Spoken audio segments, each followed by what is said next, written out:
Life has its ups and downs. Our guests will share their story and their journey through life. They'll share the struggles they hit and how they pivot in a way to come out stronger and better than before. Growing up, we are taught there is one way of life that essentially creates our life's checkmark. You have a choice to go in any direction you desire. As you listen to our guest, you are encouraged to look at your life and the checkmark you created in your mind and readjust if needed after listening to some of the incredible stories told. This is the Life's Checkmark Podcast, and I'm your host, John Emery. I'm part of a community called the Business Leaders Network. You can check out the Business Leaders Network community and get your first month for only $37. This is a great way to test drive what we are about and to see if it's a great fit for you. Every week, we go live teaching and giving strategies to help you grow in leadership, sales, marketing, systems, processes, and finances. You can join us today by clicking in the link in the show notes. Quinton, it's great to have you with us. I'm excited to hear what your journey is like so far in life. And sorry, my dog. Anyways. You're all good. Yeah, I can't help her. Sometimes she's just a little crazy. But I know you and we had a great connection when we were back in September. We were talking and you were doing some videos for me and we connected. And since then, I feel like our relationship has grown. I don't know everything about you, but I do know a lot, and you know a lot about myself. And then we got to spend some time at the mastermind over last week for a little bit, and in Florida, had some fun and everything. Yeah, so it's been really good. It's been great to get to know you even more, and I wanted you to come on here to talk to everybody and share your journey so far in life. I know you're still young in my eyes because I'm older than you, but and you have a lot to go. But I know you've been through some things, and I like to have you share where you are today and what you're doing, and we can go back in time if you like. Yeah. So you want me to share where I currently am right now? Sure. Awesome. Geez, where do I begin? So currently right now, I'm actually in the process of getting ready to move to Houston, Texas. So this last year, or at least even the year prior, I did really, really well in business. The first time I ever hit six figures, and I was like super proud of that because that was a goal of mine. But then that was the first time I made that much money and not knowing what to do with it. And then I found out about taxes after making so much money. So I had to take the next year to kind of restructure not only the company, but how I operated money. So I've been in the past, like with my parents for the last year, which was longer than expected, but not to mention the time that I've been here, I've learned a ton of lessons, life lessons, business, everything. So it was a much needed time for me to be here. But now I'm getting ready to head to Houston with two of my brothers and, get back started with the videography business and get things situated out there. What's in Houston? Anything? Nothing particularly. And when the story that I'm getting ready to share with you, you'll find out that I'm very big faith-wise. And so I feel like the Spirit's really just been leading me to go to Houston. I really don't particularly know what's out there, but every time I have a conversation with someone, they're always telling me like, oh, it's a great move for you. Oh, I know someone out there. I know a couple people that I think you'd really be interested in. So I'm like, okay, clearly God must have something out there for me. So I'm very curious to know exactly what that is. It's cool. Yeah, so you kind of like following the path that, you see these little signs and you just keep on going, right? Yeah. I mean, it's a lot of it is just dealing with faith. I'm not sure if you've ever seen. So like I have a tattoo in the back of my ear. I don't know if you guys can see it. See right there. Mm-hmm. But the back of it is just lit. And so that I got the tattoo, and it's only because like literally since I've started this journey of the company and the business and everything, faith has been the biggest portion of how I operate my business. But not only that, also just like how life has been thus far. I'm still trying to figure it out because a lot of it is a lot of uncertainty, a ton of uncertainty, and really understanding what faith really is. But with that, it's just continuously just trying to like rely on it and see exactly where it takes me. Because so far it's been doing a phenomenal job. It just doesn't feel comfortable all the time. Right. Yeah. I'm on my own journey in that way too. You really don't know what it is, but something's like pulling you or telling you to keep going, pushing you, whatever you want to call it. The universe, God, whatever you want to say it is. So yeah, right. I mean, go for it. See what's out there, and you come back, or go somewhere else. It's a whole new another journey there. God knows where you're going to go. God only knows. That is exactly right. Yeah. So I know you're in videography and stuff, and that's where your career, your strength is. I don't know. I see you going crazy behind the camera, and it's awesome. So you do great work, but you know Thank you. what led you to get involved in that? Gosh. Okay. So I was debating how I'm going to tell this story because it's either a long story if I choose to add the faith into it or not. But for the sake of everything that I've gone through, I'm going to go with the more like the faith-based route because that's pretty much where the story came from. So at the time, I was really trying to figure out like what was my purpose because I just finished college. I wasn't making it to the NFL.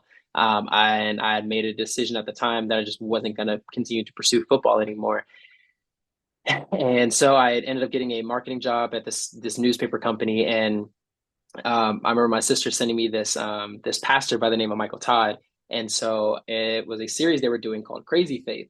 And when I watched it at first, it was literally just a them talking about like what faith really is and like it's not supposed to make sense and but that's where the biggest blessings are is past your understanding. And so I was like, okay, well, I know I didn't want to be at this market, I didn't want to be at this newspaper job forever. So let me just ask God, like, what do you really have for me? So I asked him, I was like, God, like, please reveal to me like my purpose. What am I supposed to be doing?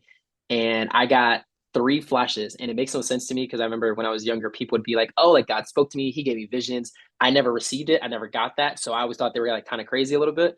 But I got three flashes, and the flashes were go to the leave the freelance star, talk to the lady at the yoga studio, and start your business, which made no sense to me whatsoever. But I was like, okay. So I was like, God, if this is really you, I need you to please, I was like, please make this like relevant in this conversation. Like, let the outcome of this meeting that I'm supposed to have with the lady at the yoga studio to reflect this was you. Not to mention that the I was on my way to a revived client at the newspaper studio, and when I went there, the owner of the company wasn't there. So I go to have the conversation with the lady at the yoga studio. Mind you, I met her only a day previously, and I'm only there because of the freelance star. And we finished business, and she was like, "Hey, like, are we good? Are we all set?" And I was like, well, no." So I told her everything. I told her about the visions. I told her I was like, "I think I'm supposed to work for you," and I'm thinking she's gonna look at me crazy. And she was like, "Do you know how I hire people?" And I like took a step back, and I was like, "No, how do you?" Like, I was like, "What the heck is going on here?"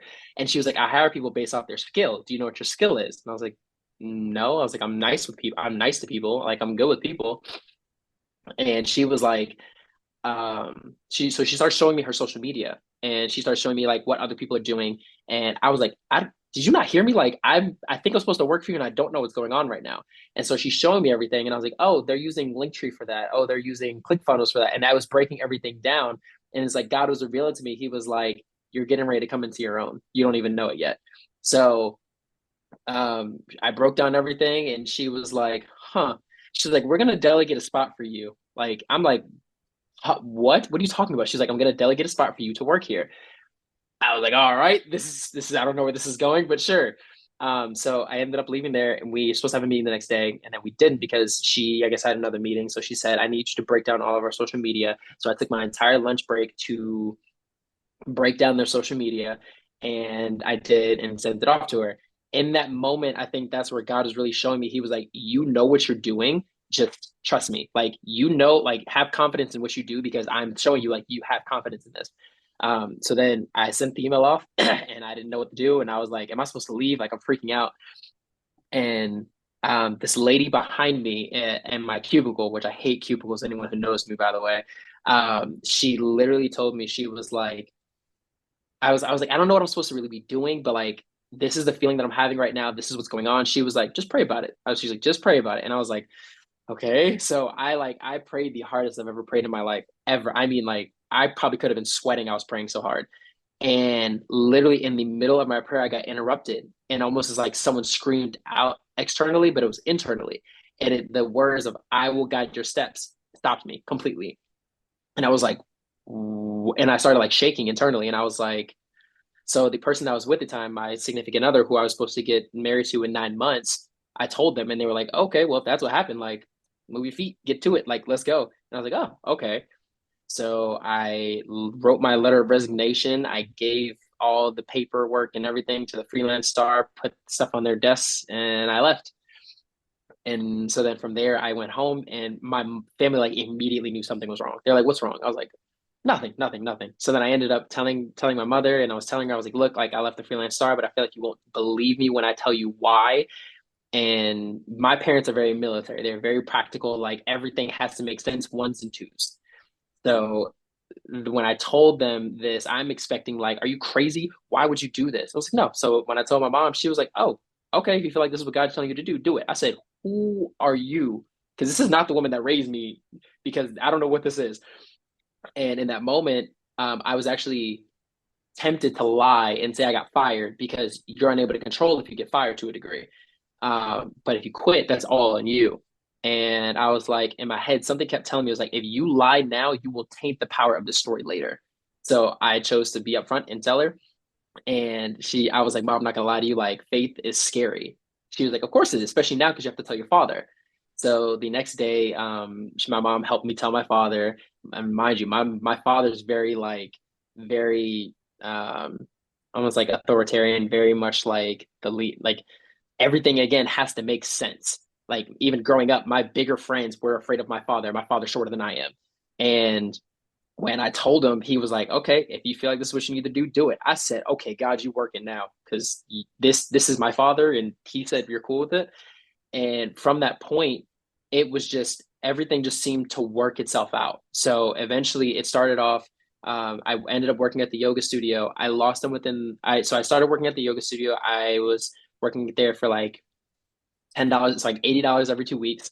And any friend that knows the story always knows that I was eating nothing more than toast and oatmeal in my parents' basement trying to figure it out. And when when I was still figuring it out, eventually I worked there enough to where I took them on as a client. When I took them on as a client, I went from $80 every 2 weeks to 1,500 a month retainer. And so I was like, oh, this is good now. This is good money. And eventually, once that happened, 3 months later, I lost him as a client because I was making too many mistakes. I was screwing stuff up, and I didn't have the experience to continue to maintain this client. And so I lost him the first 3 months, and so they let me still stay there. So now I'm back to $80 every 2 weeks, toasted oatmeal, and um, I was trying to figure it out. And there was a time of a dead period when they would when no one would be in the studio. And they came to me and they were like, Quinton, like, we have to let you go. I was like, what, why? And they're like, because we saw you on the cameras and you were focusing too much on your business even when no one was around, so we're gonna have to let you go. And literally the next week COVID hit and everything got shut down. Nobody's making any money at all. And all I knew is I had a phone and a ring light, and I was like, I know something about social media that most of these other people don't. Let me try something. And right before that happened, I was at 1,300 followers from like post college. I ended up getting hacked and lost all of my followers. So I had to start from zero all over again. And then literally now I was like, okay, let's figure it out. And I started posting content in my parents' basement. I was just social media advice, anything that I knew. And at some point, I created a little fake podcast to kind of get people around my area started because I heard a little piece from Gary Vee, and he was like, start a podcast from local businesses, and then talk about what you do, and eventually people will be interested. And it worked. So I started a fake little podcast. I never even really went that in depth with it, but I did some local people. Eventually, they got interested, wanted to start working with me, and then I landed my first contract. And so a friend of mine out of nowhere when I was playing football in college, he was filming movies and he was like, dude, I love what you're doing. I love the pace of your videos. Like, how can I be a part? So he comes in, I'm shooting on my phone. He's shooting with a Red, which is like the camera that they used to shoot Marvel movies with. And so he was like, I want to be a part of it. How can I help? And so we got our first contract. And at first there was like $1,600 contract. And I was so hyped. I was like, oh my gosh, I've made it. This is it.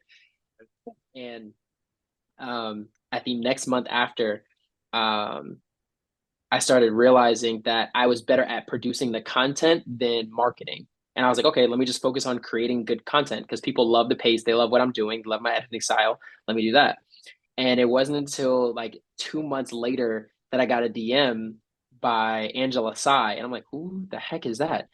And when I looked at it, it was the doctor it was the owner of the company that I went to go revive the contract a year previously, and she wasn't there. And she was contacting me directly and be like, I want to work with you specifically. And I was like, what? Like it came full circle. So from that point, at a point, my man Jake, who helped me out at the time, we also went to high school together. He was the one shooting all the videos. And I had another friend, Matt, that was editing all of it. And at some point, I just had to take on all the brunt of it. And I was just like, because I had one contract, my first big contract in my head. It was a $5,000 contract from a nonprofit, and we had already signed it. And Jake had to go shoot a movie in Vegas, so I had no camera. This is where I quickly learned that ownership is key. So I asked a friend of mine, hey, can you help shoot or whatever the case is? And that's when I first bought my first camera. It's a Canon SL2. And I bought a course with it right behind it with a nifty 50 lens, which is a little plastic lens that costs no more than probably 150 to $200. And I started all my first couple of videos. That's all I shot it with. And I was like, let me just go start shooting for people. And that's kind of where it started. I shot for a skateboard company. That contract eventually ended up like working out and doing really well, but that's where I first started to learn like everything behind the cameras, camera settings, shutter speed, aperture, ISO, all of the camera nerd stuff, and the rest is history. But that's how I got into it. Yeah, that's awesome. That's a great story. I'm glad you shared that, and with the faith and everything. And uh, so did you learn all this stuff with the camera by yourself, or was somebody else teaching you? No, no, no, no. So even I bought a course called Full Time Filmmaker, and Okay. the course literally taught me everything that I need to know about how to make stuff look good. You can use any camera, even your phone, to like make things really, really pop out and stand out. Mhm. And I think that's what helped me cut the curve and like get attention so much faster than other people in my area that like had cameras, because everyone has a camera and they think that they're doing something with it, but my stuff just so happened to stand out because of the stuff that I learned. And what was the importance behind getting a course? So how do you think it made you feel better besides you getting more skills, right? I mean, set yourself apart from Mhm. the rest. I mean, this is something I'll say. Like, if you really want to dive into a skill of any kind, the best thing you can do is buy a course or get a mentor, because it saves you so much time. It saves you so much wasted energy going to YouTube University or Google, Professor Google, and it just gets straight to the point. It gives you all the obstacles you're going to face ahead of time, and you end up standing out so much faster because everyone else is just trying to figure it out. They may not think that the investment to a course or a mentor is worth it, but the person that ends up making that investment in themselves and actually puts in the work behind it is the one that goes so much farther.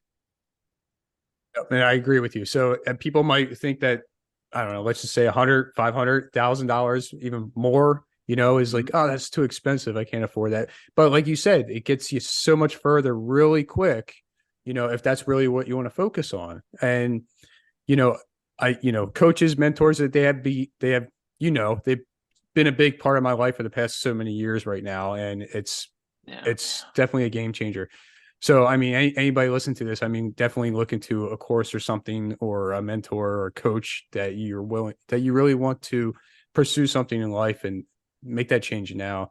Um, but yeah, so, I mean, with the faith and everything, you were sharing that journey part. Did you have faith Mm-hmm. like way before all this too? Or?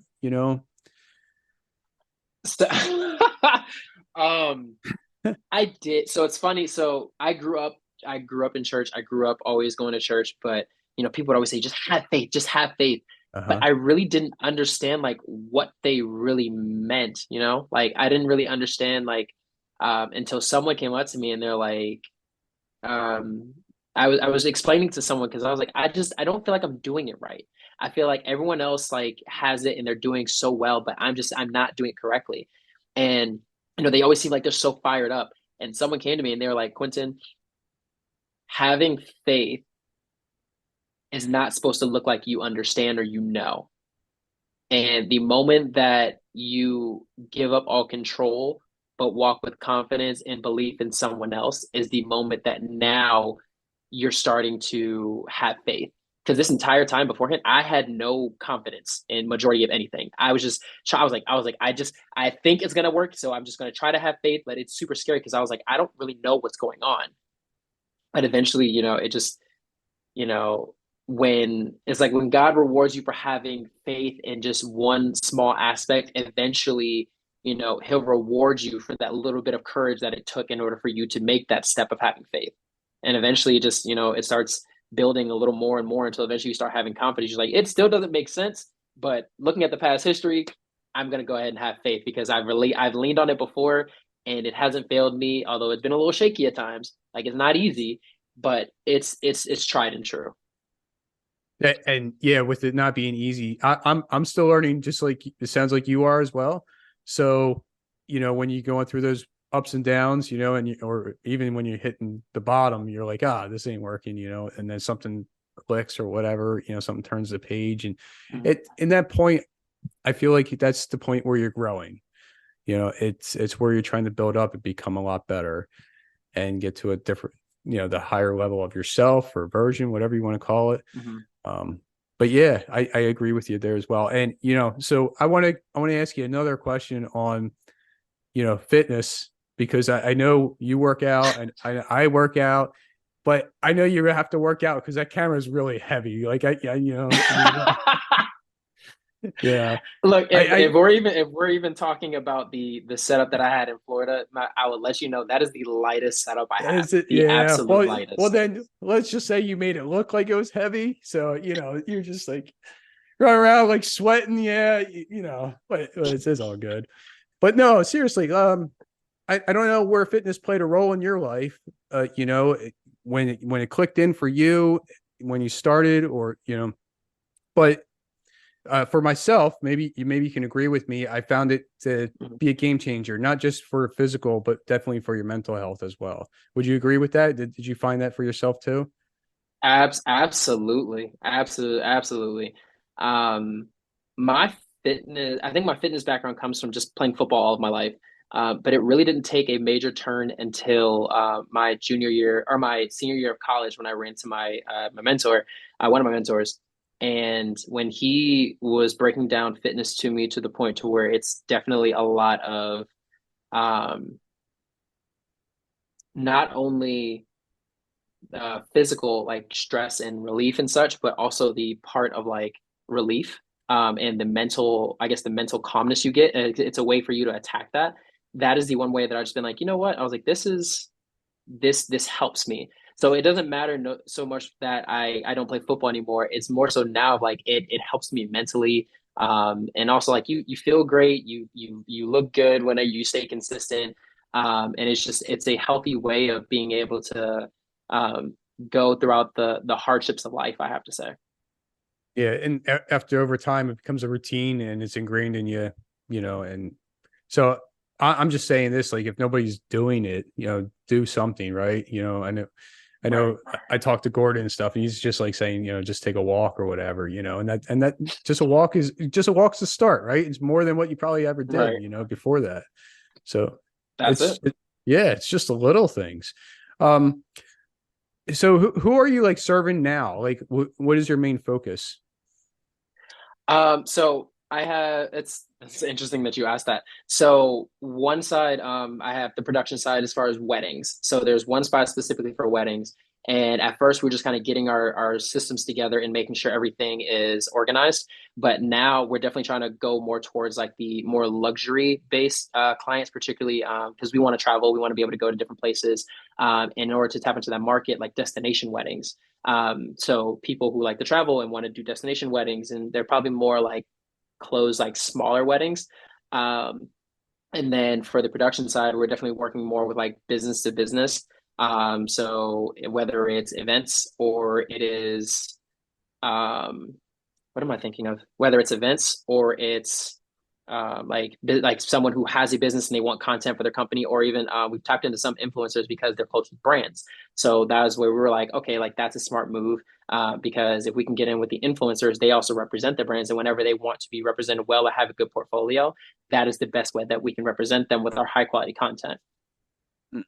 Cool. Awesome. And I know you did a music video and I know you did a whole bunch of other stuff that you listed here, but the music video sticks out to Yeah. me because I know it's somewhat recent in my head that I've seen. But so like Mhm.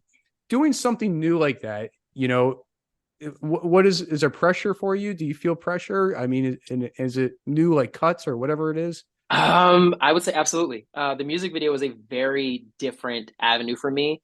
Um, I was not really expecting to do it. But when I had conversations and I heard the music, I was like, you know what? I feel like I want to give this a try. Let's just see what it's like, and see how we produce. So I really always found myself that more recently, when I throw myself in uncomfortable positions, I always find out that I end up being way better than I expected. Um, so I took on the project and I really didn't know how to go about it. I learned about storyboarding. I learned about, the process, the cuts, understanding the music, how to cut to the music. Like I learned a ton just in this experience of not really knowing like how to really go about it. So I do a lot of like learning on the job. But obviously I do like some prepping as well. And it was super uncomfortable to say the least. But what came from it was phenomenal. And again, this is something I'm doing more recent now, which is I continue to keep pushing myself in uncomfortable positions. And I am very surprised at myself every time at the end result of it all. Yes, and I only seen you a couple times, but I keep seeing you do new things every time, right? You start picking up a Yeah. microphone here and there, and that's not, you tell me that's not normal, but it sounds normal, you know, and Hey. you're here now on a podcast and you're talking and you're sharing your journey and doing something new. You said this isn't normal, but again, you sound fine. You sound normal. So yeah, doing something uncomfortable, is a game changer, so I commend you for just keep stepping up to whatever it is you're going to go from here and forward, just to keep on taking on all the obstacles, all the challenges that come your way and make the best of everything. So um yeah, my hat's off to you. I know this is you and me talking, but this guy Right. was running around like crazy, when we were in Florida, you know and I wanted to share this because everybody else is in the moment, like being present and doing their thing and having a Mhm. great time. But I feel like you were being present as well, just behind the camera. Not have you that was in my eyes, that was your great time. As much Yeah. as as much as you might have been felt separated, or we could have said that you were a little bit separated because you were doing something else. Mhm. I kind of feel like you were more present behind the camera than anything else. Maybe I'm wrong, but No, so it's very funny that people think that just because I'm behind the camera, I miss out on the moments when Mhm. actually that is when I'm able to capture moments most. Um, and probably, and the funny thing is about that is like when you reflect back on moments, I probably remember more about the moments than most people do, even if they didn't have a camera in front of them. So it's almost like the lens are like my glasses in a way, because I'm able to remember moments so much more. Like there are shots, single shots alone that I remember from like my first wedding 3 years ago. So it's I don't know how to explain it. But yeah, running around in Orlando was definitely challenging. It was the first, again, another first. So that was the first time I've ever done an event of that nature and of that caliber. Um, but it was a kind of a mixture of past experiences of filming real estate videos and kind of like parties and like family events. And that combination, I think, is what gave me all the skills that I need in order to really like implement very, very well there. I definitely would say that I did the job of two, possibly three people, and I will probably never do that by myself again after I did that. But it's a lesson learned, and I wouldn't have known and gained the skills and knowledge and know what I need to implement next time if I didn't do that and throw myself into the situation. That's right. Yeah. So you definitely learned a lot. And you shared that too in front of the community that was there, that you wanted to replace yourself in a way, or get help. Yeah, Yeah. yeah, Uh Quinton, how can somebody connect with you or reach out to you for your services and, see what you have to offer for them? yeah. So you can just contact me on social media, mostly on Instagram, at content by Q Gray. We also have blank slate for our social media as well. And our actual Gmail is just Quinton at blankslate.net. And also, if you want to get in contact with us as well, the number would be 540-993-3153 to contact us, whether it's for, productions, or if you want to get in contact more of the wedding production side as well, then that would be Poetic Films and Company, or Poetic Films and Co. I think it was one of the only ones that we were able to get on IG because all the names were taken. But regardless, those are pretty much the best ways you can get it, or you can get my contact information from John because he has my personal number that I will not put out there right now, but he knows how to contact me as well. Yes, I do. So I have one question for you before we end this episode. What are 3 key things you've learned and used along your journey? That's a good question. Very, very good question. I told you to ask me questions now. The one question you do actually ask me, I'm like stuck on. I would say the first thing I would say was patience. And the only thing is wise, no matter where you're feeling, especially the anxiety. There's one thing that my past significant's father always told me, and I'll never forget it. And he said, learn to ride the waves, because there would be times at the end of months where there would be more month at the end of the money. And I would always be so anxious and nervous, and I just didn't know what to do, and I'd always freak out. But he told me, he was like, just learn to ride the wave. Like, you're gonna have highs, you're gonna have lows. If you can learn to ride the wave, like, it's not gonna last, because the opposite is coming one way or another. The second is faith, because a lot of times, especially when it comes to entrepreneurship, you don't always know how things are going to pan out. Sometimes you have to make a decision that doesn't logically make sense, but faith wise, it pans out. So I would say patience, faith, and honestly, the last one I would really say is it's more spiritual. I'm gonna say prayer, because a ton of the moments that you have with entrepreneurship, especially if you're living with faith, you have to match it with prayer, because there are going to be moments that you're just like, I don't see how there's any other way that this is going to work, or how this is even going to pan out. And you just have to, have that moment where you're like, okay, God, I don't know what's going on. I don't know what you're planning, but as long as I just keep putting in effort, and I know you're going to take care of this. And so those are probably my top 3 takeaways. Awesome. And would there be like a certain amount of time that you would suggest to somebody to pray, or how many times per day? No, it's just whatever's on your heart. So I grew up in a church that was very performance based. So they always made it seem like you had to be just like this and follow the rules and everything just like this. And then now, as I'm restructuring my faith, the one thing you realize is, like, all God really wants is just your genuine heart. And so if you're able to just give your genuine heart in a prayer, even if it's just you want to scream, if you want to yell, if you're just so sad that you don't know how you see it's going to be a way, but if you can just like express that, if you just tell him, like, look, this is what I'm feeling right now. I don't even know how you're going to do it, but I'm trying to have faith in you. Like, even those frustrations, because that's a genuine heart that you're giving to God, and that's all he wants.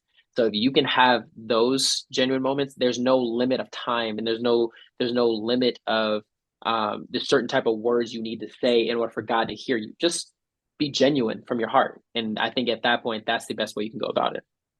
Awesome. Well, thank you for sharing that. Quinton, I appreciate coming on and sharing your journey so far in life. So I know you got a long way to go. You got a lot ahead of you. So I'm looking forward to seeing what you're doing in the future, and maybe we can connect again sometime down the road for something like this. But thank you. I appreciate coming on. Dude, thank you so much for having me. And if I can just I want to put a little teaser out, since you're talking about my future. There is in the works right now, and this I have not said this anywhere yet outside of my team, so you are getting the exclusive on this. So we are actually currently working on turning a YouTube channel into a digital network, and the name of the network is Slant, and it's a lifestyle network. So that is something we're actually working on right now. And I have not said this anywhere else at any other place. So I gave you the exclusive, my man. I wanted to let that be dropped right here on your podcast only. Awesome. Well, thank you. There's no set date or nothing for that yet? No, so there's no set date. We currently we have our first show that we're getting ready to start shooting, and the show is actually in Atlanta. It's based in Atlanta. The host is Atlanta, and we have booths down there as well. And we are currently having two additional ones that I will not say yet. But we have about three shows that'll be coming out, and we're going to probably do it before or after the year starts. Awesome. But we started production. We're getting ready to start production next month in December. Okay, cool. Yeah, I'm excited to see what that's all about then. I appreciate sharing that. Thank you. Thank you. Thank you again for having me, man. Yeah, no problem. Thank you for taking your time listening to Life's Checkmark. If you like this show, please subscribe, rate, and review. And we'll see you next time.